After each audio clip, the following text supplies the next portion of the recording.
Hello students, आज की class में हम लोग मोल कॉन्सेप्ट के बारे में पढ़ेंगे। Mole concept general physical chemistry का सबसे पहला और सबसे बेसिक चैप्टर है। जब तक इसको नहीं समझोगे तब तक पूरा फिजिकल केमिस्ट्री सॉल्व करना बहुत मुश्किल हो जाता है। तो ये चैप्टर आप लोगों को बहुत अच्छे से समझना है, तभी आगे का फिजिकल केमिस्ट्री भी आप लोगों से समझ में आएगा। तो मोल कॉन्सेप्ट का जो पहला टॉपिक हम लोग पढ़ेंगे वो पढ़ेंगे मास यानी कि द्रव्यमान के बारे में। कई सारे द्रव्यमान आप लोग सुनते रहते होंगे, परमाणु द्रव्यमान, आणविक द्रव्यमान, मोलर द्रव्यमान। तो ये तीनों को हम लोग आज अलग अलग समझेंगे कि क्या होता है। Atomic mass, molar mass, molecular mass. Atomic mass मतलब परमाणु द्रव्यमान, मोलर मास मतलब मोलर द्रव्यमान, और मॉलिक्यूलर मास मतलब आणविक द्रव्यमान। ठीक है, तो सबसे पहले ये तीनों होते क्या हैं, अलग अलग इनको डिफाइन कर लेते हैं। एटॉमिक मास मतलब क्या होता है, एक मॉलिक्यूल का मास ना, एक एटम का mass of one atom atomic mass कहलाता है। मोलर द्रव्यमान क्या होगा, तो एक मोल का mass of one mole atom ले लो, एक मोल एटम हो, एक मोल मॉलिक्यूल हो, एक मोल आयन हो, या एक मोल पार्टिकल हो, कुछ भी बोलो, है ना। अगर एक मोल लिए हैं तो उसका जो द्रव्यमान होगा वो मोलर द्रव्यमान कहलाएगा। ठीक है, आणविक द्रव्यमान मतलब क्या होता है, आणविक द्रव्यमान का मतलब होता है mass of molecule, sum of atomic masses of all the molecule या of all the element, molecule नहीं, element present in a molecule. अभी तो मैंने डेफिनेशन केवल लिख दिया है, इसको मैं आगे फिर डिटेल में बताऊंगी कि इसका क्या मतलब है। ठीक है, अभी बस इतने ही लिख करके छोड़ दो। तो तीन प्रकार के मास हम लोग को पढ़ने हैं, एटॉमिक मास, मोलर मास और मॉलिक्यूलर मास। सबसे पहले हम लोग एटॉमिक मास में आएंगे। तो एटॉमिक मास का मतलब क्या होता है, मास ऑफ वन एटम। मान लो ये आयरन है, आयरन का ये ब्लॉक है एक, इसमें आयरन के बहुत सारे एटम होंगे। तो एक एटम का मास कितना होगा, वो क्या कहलाएगा, एटॉमिक मास कहलाएगा। इसका जो यूनिट होता है वो होता है AMU। AMU का मतलब क्या होता है, atomic mass unit, atomic mass unit. AMU इसका यूनिट होता है। और इसी का एक और यूनिट होता है U, केवल U लिखते हैं, जिसको बोलते हैं यूनिफाइड मास। तो कब U यूज करते हैं, कब AMU यूज करते हैं, इसको हम लोग आगे डिस्कस करेंगे। तो सबसे पहले हम लोग एटॉमिक मास को थोड़ा डिटेल में देखते हैं, चलते हैं एटॉमिक मास की ओर। तो एटॉमिक मास का मतलब वही होता है कि मास ऑफ वन एटम। और मास ऑफ वन एटम को कैसे हम लोग पता करेंगे, तो इसके लिए रेफरेंस मॉलिक्यूल था कार्बन 12। रेफरेंस मॉलिक्यूल कौन सा लिए हैं हम लोग, कार्बन 12 का एटम। ठीक है, अब जैसे क्या होता है कि किसी भी चीज को नापना है, जैसे 1 kg 2 kg ऐसे हम लोग ने एक स्टैंडर्ड नाप लिया कि ये इतना बड़ा एक रॉड है मान लेते हैं, या इतना बड़ा एक सिलेंडर या जो भी है, इसका भार जो है वो क्या है, 1 kg है मान लिया। अब इसी के बराबर कोई भी चीज इसी के बराबर भार का होगा तो उसको 1 kg बोलेंगे ना। एक स्टैंडर्ड हम लोग अपने से मान लिए। कोई ऐसा 1 kg जैसा कोई चीज एग्जिस्ट पहले से नहीं करती थी इन्वायरमेंट में, कि 1 kg जैसा कोई इन्वायरमेंट में चीज है और उसका भार पहले से 1 kg इन्वायरमेंट ने डिसाइड करके रखा हुआ है, यूनिवर्स ने डिसाइड करके रखा हुआ है, वैसा कुछ नहीं था ना।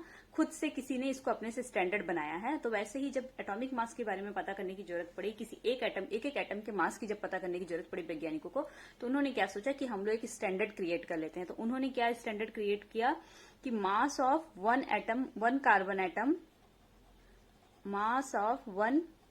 एटम के 12वें भाग से, एक कार्बन एटम का जो भार होगा उसका जो 12वां भाग होगा, तो 1/12 यहाँ पे हम लोग कर दिए, उससे कोई भी चीज कितना गुना भारी होगा उसी को हम लोग क्या बोलेंगे, मास ऑफ वन एटम। ठीक है, तो इससे कोई भी चीज कितना गुना भारी होगा, तो x × 1/12 mass of one carbon atom, इस क्या कहलाएगा, mass of one atom. For example जैसे नाइट्रोजन का भार, तो mass of one nitrogen atom, एक नाइट्रोजन एटम का भार कितना आया, तो देखिए कि मास ऑफ एक कार्बन एटम के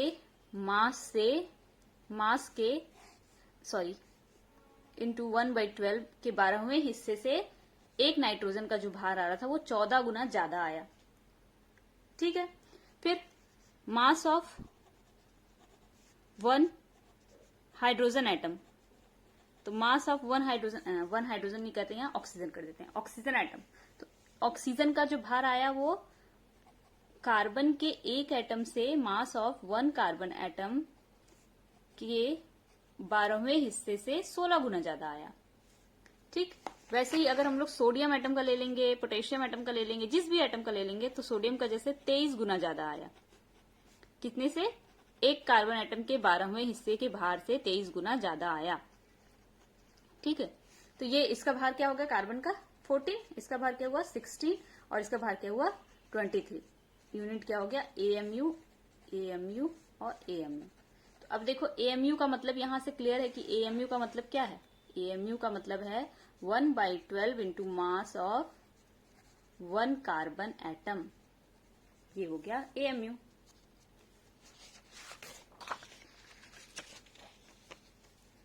तो AMU का फॉर्मूला तो हम लोग को मिल गया, AMU बराबर 1/12 into mass of 1 carbon atom.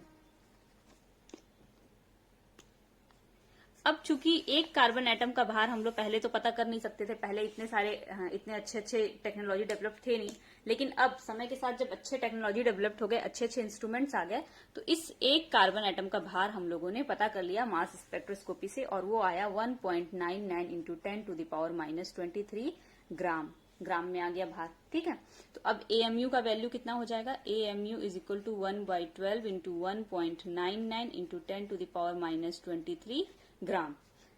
इसको कैलकुलेट करेंगे तो ये आता है 1.66 इंटू 10⁻⁻23 ग्राम, और ये जो वैल्यू है ये वैल्यू आती है 1/6.023 इंटू 10⁻23 के बराबर। मतलब 6.023 इंटू 10⁻23 से एक को भाग दोगे तो इतना ही आता है ना।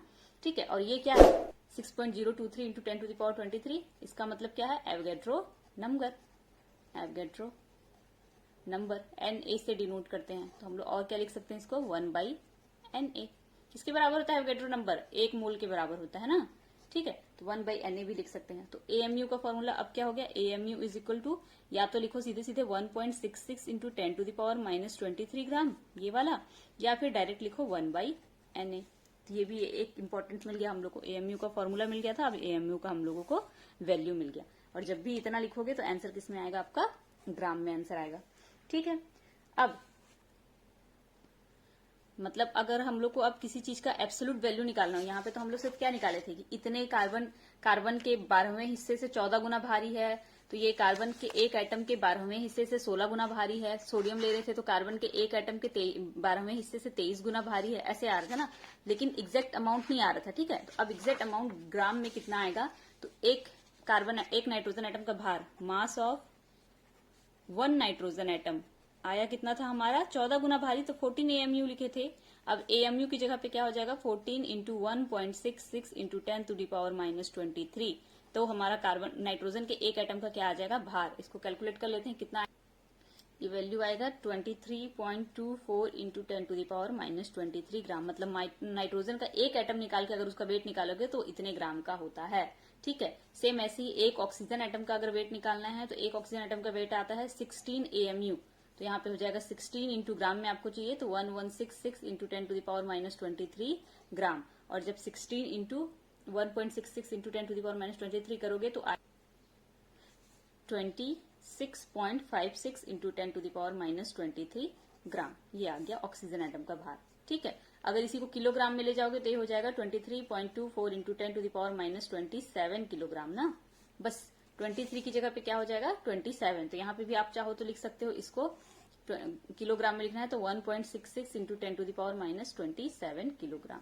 ठीक है, किलोग्राम में चाहिए तो ये वैल्यू बाद में फिर हम लोग स्पेक्ट्रोस्कोपी वगैरह में भी आता है ये वैल्यू, तो अभी से याद रखोगे तो ध्यान आएगा कि हाँ हम लोगों ने एटॉमिक मास वाले चैप्टर में इस वैल्यू को पढ़ा था। ठीक है, तो ये हो गया इतना। अब AMU का मतलब एकदम क्लियर समझ जाना है, इसको आपको ध्यान रखना है बस। नेक्स्ट आगे देखेंगे क्या हम लोग,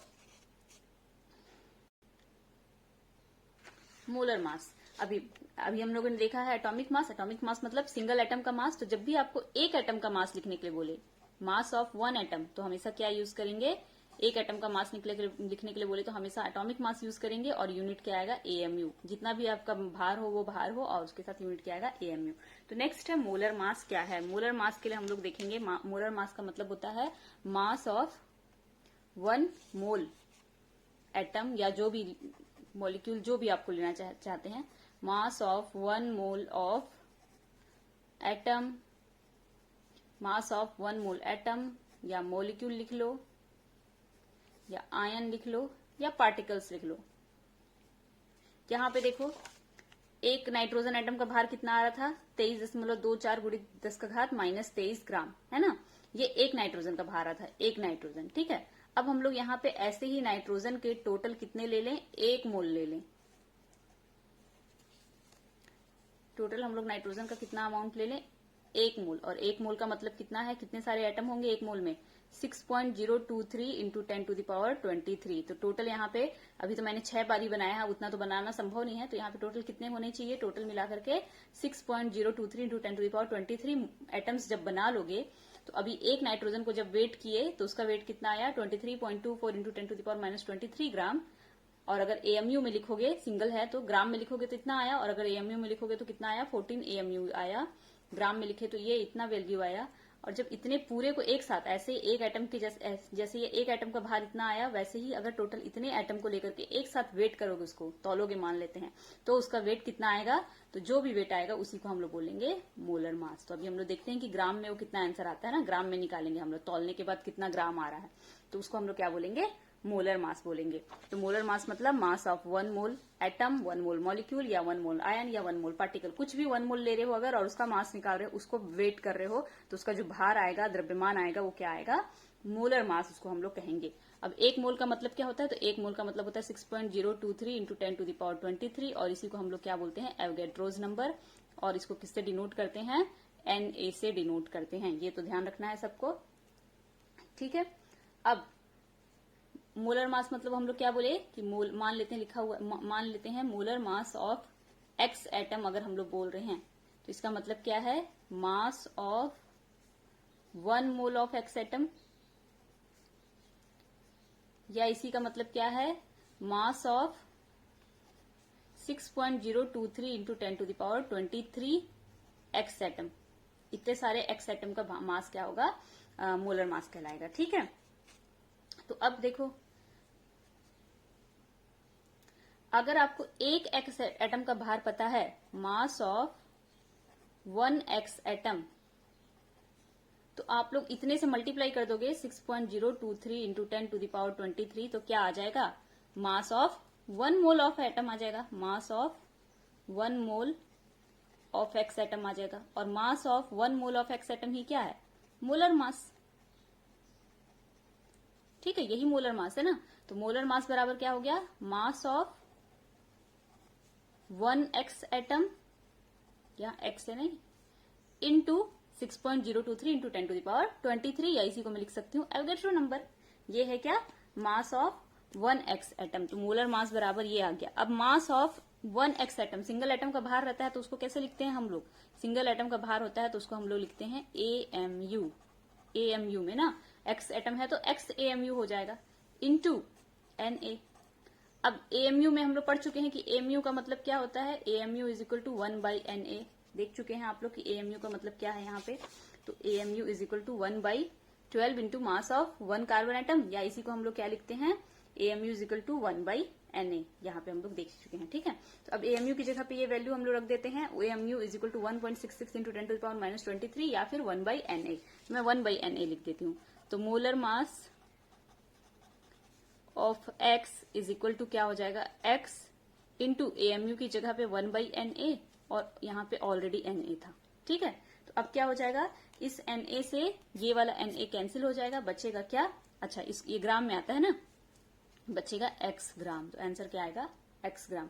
फॉर एग्जाम्पल अगर हम लोग देखें molar mass of nitrogen, molar mass of nitrogen, तो इसका मतलब क्या है, मोलर मास ऑफ नाइट्रोजन का मतलब mass of 1 mole of nitrogen atom. जैसे यहाँ पे molar mass of X atom लिखे थे तो मास of 1 mole of X atom था, तो यहाँ पे मास of 1 mole of nitrogen atom हो जाएगा। और mass of 1 mole of nitrogen atom का मतलब क्या है, mass of 6.023 into 10⁻23 nitrogen atom. तो ये क्या हो जाएगा, मोलर मास ऑफ नाइट्रोजन बराबर क्या होगा, mass of one nitrogen atom, एक नाइट्रोजन एटम का मास इंटू Na, और एक नाइट्रोजन एटम का मास को किसमें डिनोट करेंगे, AMU में। कितना आता है वो 14 AMU इंटू Na, और AMU का मतलब क्या है, तो 14 इंटू 1/Na, AMU का मतलब ग्राम इंटू Na। तो यहाँ पे क्या हो गया, Na से Na कैंसिल हो गया, बचा क्या 14 ग्राम। तो मोलर मास ऑफ नाइट्रोजन कितना आया 14 ग्राम। देखो सिंगल एटम का भार कितना आया था, मास of single nitrogen atom 14 AMU आया था, है ना, सिंगल का, और ग्राम में निकाले थे तो 23.24 इंटू 10⁻⁻23 ग्राम आया था। लेकिन AMU में जब लिखना था तो 14, आप AMU में ही लिखो, ग्राम में लिखने की तो जरूरत पड़ेगी जब तब लिखेंगे 14 AMU। और मोलर मास कितना आया, मतलब टोटल एक मोल का भार कितना आया, तो 14 ग्राम आया।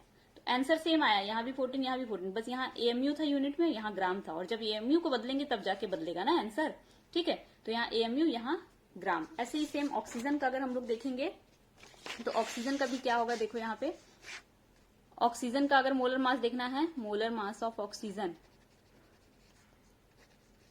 तो वही होगा सेम क्या, कि mass of one oxygen atom into Na। तो mass of one oxygen atom 16 AMU आया था, और इंटू Na 16 AMU का मतलब 1/Na इंटू ग्राम, सॉरी ग्राम, और इंटू नया वाला यहाँ पे पहले से Na है, तो Na कैंसिल हो गया, बचा क्या 16 ग्राम। तो देखो जब मास of single nitrogen oxygen atom लिए थे तो एक ऑक्सीजन का मास कितना आया था 16 AMU, और यहाँ पे 1 मोल ऑक्सीजन का मोलर मास कितना आ रहा है 16 ग्राम। तो आंसर हमेशा सेम आता है, बस ये AMU में आता है और ये ग्राम में आता है, बस यूनिट बदल जाता है। तो आप लोग AMU कब बोलेंगे, जब सिंगल एटम की बात करेंगे तो वही सेम डिजिट तो सेम रहेगा, बस AMU लगा देना, और जब पूरे एक मोल का बात करेंगे तो बस डिजिट सेम रहेगा, बस ग्राम लगा देना, ठीक है। तो ये चीज ध्यान रखोगे आप लोग कि जब सिंगल एटम का पूछेगा, सिंगल एटम का, वन एटम का पूछेगा तो AMU में लिखना यूनिट, और जब एक मोल का पूछेगा मास तो आपको किस में लिखना होगा, ग्राम में लिखना होगा, है ना। तो हम लोग क्या देख लिए कि जब सिंगल एटम का मास बोल रहा है तो उसको हम लोग AMU में डिनोट कर रहे हैं, और जब एक मोल का मास बोल रहा है तो हम लोग उसको ग्राम में डिनोट कर रहे हैं, मतलब मोलर मास को ग्राम में दिखा रहे हैं और एक मास सिंगल एटम के मास को AMU में दिखा रहे हैं। आंसर सेम आ रहा है, जैसे इसका 14 AMU आया था तो इसका भी 14 ग्राम आया था। तो आंसर आ वही रहा है जो सिंगल एटम वाला था, एटॉमिक मास वाला था, एटॉमिक मास ही आ रहा है, लेकिन आ किस में रहा है, ग्राम में। तो इसको और क्या बोल सकते हैं, gram atomic mass. Molar mass को ही और क्या बोल सकते हैं, ग्राम एटॉमिक मास। तो मैं यहाँ शुरू में जो हम लोग ये वर्ग क्लासिफिकेशन किए थे, यहाँ पे भी मैं लिख देती हूँ कि मोलर मास को और क्या बोलते हैं, ग्राम एटॉमिक मास। क्यों, एकदम क्लियर है कि ग्राम एटॉमिक मास इसलिए बोल रहे हैं क्योंकि आंसर एटॉमिक मास के जितना ही आ रहा है, बस ग्राम में आ रहा है, इसलिए ग्राम एटॉमिक मास। वैसे ही मॉलिक्यूलर मास को ग्राम मॉलिक्यूलर मास भी बोलेंगे, आगे हम लोग पढ़ेंगे ग्राम मॉलिक्यूलर मास, ठीक है। तो एटॉमिक मास हो गया, मोलर मास हो गया, समझ में आ गया होगा दोनों वैल्यू। अब हम लोग कहाँ चलेंगे, जो चीज याद रखने वाली थी उसको मैंने ऐसे हाईलाइट भी कर दिया है, तो याद रखना उसको आप लोग। अब हम लोग चलेंगे मॉलिक्यूलर मास में, मॉलिक्यूलर मास क्या होता है और इसको कैसे हम लोग कैलकुलेट करेंगे। तो मॉलिक्यूलर मास का मतलब क्या होता है, पहले भी डेफिनेशन मैंने लिखा हुआ है मॉलिक्यूलर मास का, कि क्या डेफिनेशन लिखे थे कि sum of atomic masses of all the element present in a molecule. एक तो मॉलिक्यूलर मास है मतलब किसी मॉलिक्यूल का होगा, जैसे H2O एक मॉलिक्यूल है, यहाँ पे हम लोग किसका मास ले रहे थे, या तो एटम का ले रहे थे, यहाँ तो सिंगल एटम का ले रहे थे, हाइड्रोजन, नाइट्रोजन, ऑक्सीजन, आयरन, ऐसे सिंगल एटम ना, सोडियम। और मोलर मास में क्या कर रहे थे कि ना तो सिंगल एटम और ना तो मॉलिक्यूल, सब हो सकता है, वो कुछ भी हो सकता है, लेकिन अमाउंट कितना होना चाहिए, टोटल 1 मोल होना चाहिए, चाहे वो एटम हो, चाहे वो मॉलिक्यूल हो, चाहे वो कुछ भी हो, बस होना चाहिए अमाउंट कितना, 1 मोल होना चाहिए। पर मॉलिक्यूलर मास में हम लोग सिर्फ मॉलिक्यूल्स के मास की बात करेंगे, जैसे H2O, NaOH, H2SO4 मॉलिक्यूल्स होना चाहिए ना। और इस मॉलिक्यूल में क्या है, sum of atomic masses of all the element present in a molecule. तो यहाँ पे 2 हाइड्रोजन और 1 ऑक्सीजन है, तो 2 हाइड्रोजन और 1 ऑक्सीजन, तो दोनों हाइड्रोजन का एटॉमिक मास कितना होगा AMU में, और 1 ऑक्सीजन का एटॉमिक मास कितना होगा AMU में, तीनों को जोड़ेंगे तो आंसर क्या आएगा, हमारा मॉलिक्यूलर मास आएगा। तो मॉलिक्यूलर मास को आगे हम लोग देखते हैं। जैसे फॉर एग्जाम्पल डेफिनेशन तो आप लोग यहाँ पे लिख लेना जो वहां पे हम लोग लिखे हैं। फॉर एग्जाम्पल H2O है अगर, तो H2O में 2 हाइड्रोजन है प्लस 1 ऑक्सीजन है, तो 2 हाइड्रोजन का सिंगल एटम का भार कितना होता है, तो 1 हाइड्रोजन का सिंगल एटम का भार होता है 1 AMU, 1 AMU। सेम वैसी एक ऑक्सीजन के सिंगल एटम का भार होता है 16 AMU। तो हम लोग क्या करेंगे, यहाँ पे 2 हाइड्रोजन है तो 2 into 1 AMU plus 1 into 16 AMU। ठीक, दोनों को जोड़ेंगे कितना आएगा 18। और एग्जांपल ले लेते हैं हम लोग, जैसे ले लेते हैं H2SO4। H2SO4 में क्या क्या एटम है, तो 2 हाइड्रोजन एलिमेंट्स हैं, 1 सल्फर है और 4 ऑक्सीजन है। तो 2 हाइड्रोजन का कितना होता है 1 प्लस सल्फर का कितना होता है एटॉमिक मास सिंगल एटम का 32 AMU है ना। तो 32 प्लस 4 ऑक्सीजन का कितना होता है 16, जोड़ेंगे कितना आ जाएगा इसको पूरे को 98। ठीक, सेम वैसे ही कैल्शियम फॉस्फेट लेके देख लेते हैं एक बार, Ca3PO4 होल ट्वाइस। क्या क्या एटम है यहाँ पे, 3 कैल्शियम है, 2 फॉस्फोरस है ना, 2 फॉस्फोरस और ये 4 2 जा 8 क्या है ऑक्सीजन है। सबका भार यहाँ पे लिख लेते हैं। तो कैल्शियम का भार कितना होता है, कैल्शियम का मास होता है 40, 2 इंटू फॉस्फोरस का भार कितना होता है 31 प्लस 8 इंटू ऑक्सीजन का कितना होता है 16। पूरे को कैलकुलेट करेंगे कितना आएगा 310 के बराबर। तो इसका आंसर कितना हो गया 310। ऐसे ही आप लोग और भी हैं यहाँ पे, और भी मॉलिक्यूल्स का आप लोग निकाल सकते हो। जैसे आप लोग निकालना C6H12O6 CaSO4 इंटू 2H2O, फिर CONH3 होल 6 Cl3, ये फर्स्ट सेकेंड थर्ड, इन सब का आंसर आप लोग खुद से निकालेंगे ना। और भी मॉलिक्यूल्स हो सकते हैं, उनका भी आप लोग निकाल सकते हो। तो अभी इन तीनों का निकाल के देखो, वीडियो को पॉज करो और इसका निकालो, तब मैं आंसर बताती हूँ आप लोगों को। आई होप आप लोग कैलकुलेट कर लिए होंगे। तो इसका आंसर कितना आएगा, ये 6 कार्बन है, 12 हाइड्रोजन है और 6 ऑक्सीजन। 6 इंटू कार्बन का होता है 12, 12 इंटू हाइड्रोजन का 1, 6 इंटू ऑक्सीजन का होता है 16। तो ये आएगा टोटल कैलकुलेट करने पे 180। यहाँ पे 1 कैल्शियम, 1 सल्फर, यहाँ 4 ऑक्सीजन, ठीक है, और ये 2 ऑक्सीजन और, तो 4 2 6 ऑक्सीजन और ये 2 दूनी 4 हाइड्रोजन। तो कैल्शियम का कितना होता है 40, सल्फर का 32, 6 इंटू ऑक्सीजन का होता है 16 प्लस 4 इंटू हाइड्रोजन का होता है 1। तो ये टोटल कैलकुलेट करोगे आएगा 172। यहाँ कोबाल्ट के साथ साथ और क्या है, नाइट्रोजन कितना है 6 नाइट्रोजन प्लस हाइड्रोजन कितना है 6 3 जा 18 हाइड्रोजन प्लस क्या है यहाँ पे 3 क्लोरीन। कोबाल्ट का होता है 59, 6 इंटू नाइट्रोजन का 14, 18 इंटू हाइड्रोजन का 1 प्लस 3 इंटू क्लोरीन का 35। आया कितना टोटल, इसको कैलकुलेट करेंगे तो ये आएगा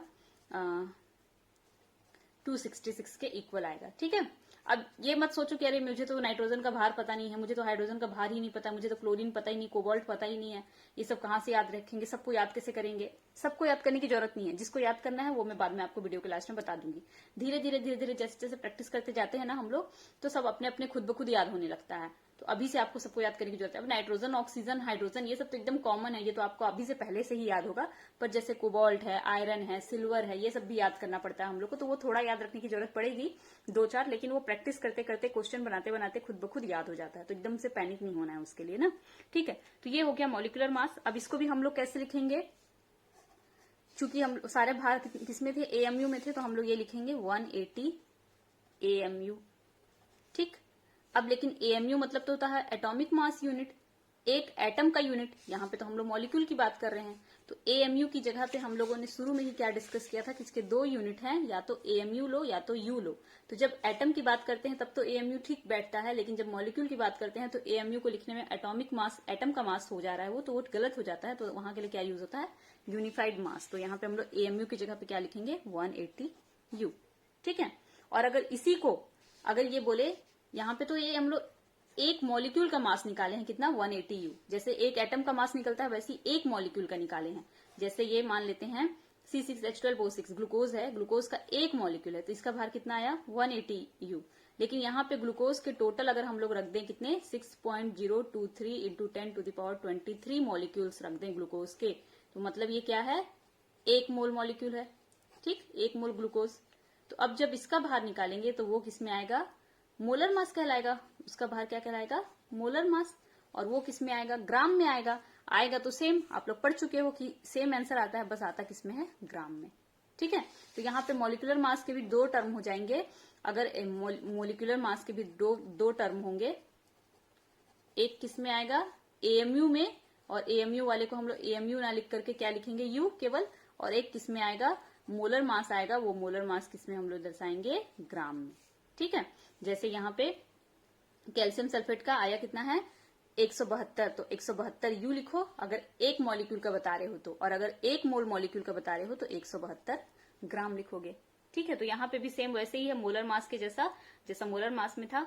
अब देखो चूंकि यहाँ पे ये तो हो गया एक मॉलिक्यूल का भार, केवल एक, और यहाँ पे टोटल कितने मॉलिक्यूल का भार हो गया है 6.023 इंटू 10⁻23, और किसमें लिख रहे हैं, ग्राम में। आंसर कौन सा आ रहा है, एएमयू के जैसा ही आ रहा है सेम। तो इसको अब हम लोग क्या बोलेंगे, ग्राम मॉलिक्यूलर मास। जैसे वहां पे ग्राम एटॉमिक मास बोले थे वैसे यहाँ पे ग्राम मॉलिक्यूलर मास, क्योंकि जो मॉलिक्यूलर मास है वही आंसर आ रहा है सेम, बस किसमें आ रहा है, ग्राम में आ रहा है। ठीक है, हो गया। तो आप लोग और किसका निकाल सकते हैं, जैसे NaOH का देखो, ये 23, ये 16 प्लस 1, तो ये कितना आया 40। तो अगर इसको हम लोग एक मॉलिक्यूल का लिखेंगे तो 40 यू बोलेंगे, और इसको मॉलिक्यूलर मास बोलेंगे, सिंगल मॉलिक्यूलर मास। और अगर मोलर मास टोटल 1 मोल का लिखना होगा तो हम लोग इसको 40 ग्राम लिखेंगे और मोलर मास ऑफ मॉलिक्यूल बोलेंगे। ठीक है, मोलर मास ऑफ NaOH। तो एक क्वेश्चन हम लोग देखते हैं, ये 3 टर्म हम लोगों ने देखा, एटॉमिक मास, मॉलिक्यूलर मास और मोलर मास। आई होप कि आप लोग को तीनों टर्म अच्छे से समझ में आ गया होगा। कब किसका यूज करते हैं वो जब क्वेश्चन प्रैक्टिस करते जाएंगे तो काम आते जाएगा सीधे सीधे। ठीक है, अभी हम लोग एक क्वेश्चन देखते हैं। क्वेश्चन है the mass of an atom of an element is 2.1। कोई एलिमेंट है, ठीक है, जैसे मैंने लोहे का ब्लॉक बताया था, इसमें एटम्स बहुत सारे होंगे। ठीक है, उसमें से the mass of an atom, इसमें से एक एटम का मास कितना है 2.1 into 10⁻⁻21 gram. Then calculate the molar mass of that element. अब उसका क्या कैलकुलेट करना है, मोलर मास कैलकुलेट करना है। एक एटम का मास दिया हुआ है 2.1, 1 atom, mass of 1 atom is equal to 2.1 into 10⁻⁻21 gram. तो मोलर मास का मतलब क्या होता है, molar mass is equal to, gram में दिया है ना, देखो अगर यही वैल्यू होता 2.1 इंटू 10⁻⁻21 AMU और पूछता मोलर मास, तो हम लोग क्या करते, सीधे सीधे यही सेम आंसर लिख देते 2.1 इंटू 10⁻⁻21 और AMU की जगह पे क्या लगा देते, ग्राम। तो ये हो जाता हमारा सिंगल एटम का, और ये हो जाता हमारा मोलर मास, यही आंसर होता है। लेकिन हमारा क्वेश्चन में ही क्या दिया है, ग्राम में दिया हुआ है। ग्राम में दिया हुआ है तो हम लोग को कैलकुलेट करना पड़ेगा ना।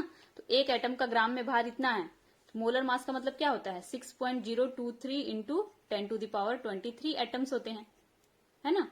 तो एक एटम का इतना भार है, तो टोटल इतने एटम का कितना होगा, तो 6.023 इंटू 10⁻23 इंटू 2.1 इंटू 10⁻⁻21 ग्राम। मोलर मास का मतलब होता है मास ऑफ टोटल इतने एटम, तो इतने एटम का भार इतने से मल्टीप्लाई कर दो, ये कितना आएगा 6 2 जा 12, 2 2 जा 4, 12.04, मैं यहीं तक का डिजिट ले रही हूँ, इंटू 10⁻, ये है ये है 23 और ये है -21, तो ये 23 से 21 जाएगा तो ये आएगा 2, है ना। यहाँ पे इसको कैलकुलेट करेंगे तो 1 2 3 4 0 4 6 1 2 3 1 2 3 4, ये आंसर कितना आना चाहिए यहाँ पे, ये ठीक है, ये फिर से मैं एक बार लिख रही हूँ, ये आएगा 12.64 इंटू 10⁻²। ठीक है, अब ये 10⁻² का मल्टीप्लाई कर दो तो ये कितना हो जाएगा 1264 ग्राम। इतने एटम, एक एटम का भार अगर इतना है तो टोटल इतने एटम का भार आएगा 1264 ग्राम। ठीक है, यहीं पे अगर मैं डिजिट बदल देती और ये होता 0. टोटल होता 0.02 कर देते हैं, इंटू 10⁻⁻21 ग्राम कर देते हैं। ठीक है, सेम यही है, यहाँ पे हम लोग कोई एलिमेंट लिए थे या कोई भी एलिमेंट लिए थे। अब मैं दूसरा क्वेश्चन मान लेते हैं बना रही हूँ और उसका भार इतना आया है। ठीक है, सेकंड क्वेश्चन अगर हम लोग बना रहे हैं तो मान लेते हैं सेकंड क्वेश्चन में मैं एक्स एटम ले ली, तो X atom mass of single 1 X atom is equal to कितना यहाँ पे दिया है 0.02 इंटू 10⁻⁻21 ग्राम। ठीक है, तो मोलर मास ऑफ एक्स होगा, मोलर मास ऑफ एक्स क्या होता है, मोलर मास ऑफ एक्स मतलब mass of 1 mole of X atom, और mass of 1 mole of X atom मतलब Na into mass of 1 X atom, यही होता है। तो Na का वैल्यू कितना है, Na मतलब 6.023 into 10⁻23 into mass of 1 X atom कितना है 0.02 इंटू 10⁻⁻21 ग्राम। अब इसको कैलकुलेट करेंगे तो ये आएगा 0.1264 इंटू 10⁻² ग्राम। अब ये हो जाएगा 2 से मल्टीप्लाई कर देंगे तो 12.6 ग्राम आंसर हो जाएगा। एक एटम का भार इतना है, एक एटम का, तो अगर टोटल इतने एटम रख दिए किसी कंटेनर में और उसको वेट करके देखे तो उसका भार कितना आएगा, 12.6 ग्राम। ठीक है, तो मोलर मास निकालने का समझ में आया। अगर यही वैल्यू 0.02 इंटू 10⁻21 AMU में दिया होता तो मैं मोलर मास सीधे क्या लिखती, 0.02 इंटू 10⁻21 ग्राम डायरेक्ट, है ना, क्योंकि जो AMU में होता है वही ग्राम में आंसर आता है, सेम आता है। लेकिन यहाँ पे ये ग्राम में दिया था, इसलिए हम लोग ऐसे मल्टीप्लाई करके आंसर लेकर के आए हैं। तो इतना इस वीडियो में हो गया। एक और टॉपिक इसमें है एवरेज एटॉमिक मास का। ये चूंकि अब वीडियो बहुत लंबा हो गया है तो मैं अब इसको इसमें कवर नहीं कर रही हूँ, इसको मैं नेक्स्ट वीडियो में कवर करूंगी। इस वीडियो में हम लोग क्या क्या देखे, एटॉमिक मास, मोलर मास और मॉलिक्यूलर मास, हम लोग 3 टॉपिक देखे हैं। होप आप लोगों को तीनों के तीनों टॉपिक बहुत अच्छे से क्लियर हुए होंगे। एक बार में समझ नहीं आ रहा है तो वीडियो को दोबारा देखो, 2 से 3 बार अगर वीडियो को देखोगे और क्वेश्चन प्रैक्टिस करोगे साथ में, किसी भी फिजिकल केमिस्ट्री की बुक को उठा लो तो बहुत सारे क्वेश्चन आप लोगों को मिल जाते हैं उसमें, तो बहुत अच्छे से ये क्वेश्चन सॉल्व हो जाए, बहुत अच्छे से ये टॉपिक आपका कवर हो जाएगा और आगे कोई भी कैलकुलेशन करने के लिए फिजिकल केमिस्ट्री में बहुत आसान होगा। एटलीस्ट मास से रिलेटेड कोई भी कंफ्यूजन क्रिएट नहीं होगा, अरे कि ग्राम में क्यों लिए, AMU में क्यों लिए, ये किसका मास है, वो किसका मास है, ऐसा कंफ्यूजन नहीं होगा। तो अगर वीडियो अच्छा लगा हो तो वीडियो को लाइक करो, चैनल को सब्सक्राइब कर लो। ऐसे सेम वीडियो मैं और भी अपलोड करते जा रही हूँ कंटिन्यू, तो आप लोग को अपने एग्जाम के लिए अच्छी तैयारी हो जाएगी। एग्जाम ही क्या, अगर आप लोग 11th 12th भी पढ़ रहे हैं तो आपका बेसिक बहुत अच्छे से क्लियर हो जाएगा। तो चैनल को सब्सक्राइब कर लेना और नोटिफिकेशन बेल को हिट कर देना ताकि आने वाली वीडियो का नोटिफिकेशन आपको मिल जाए।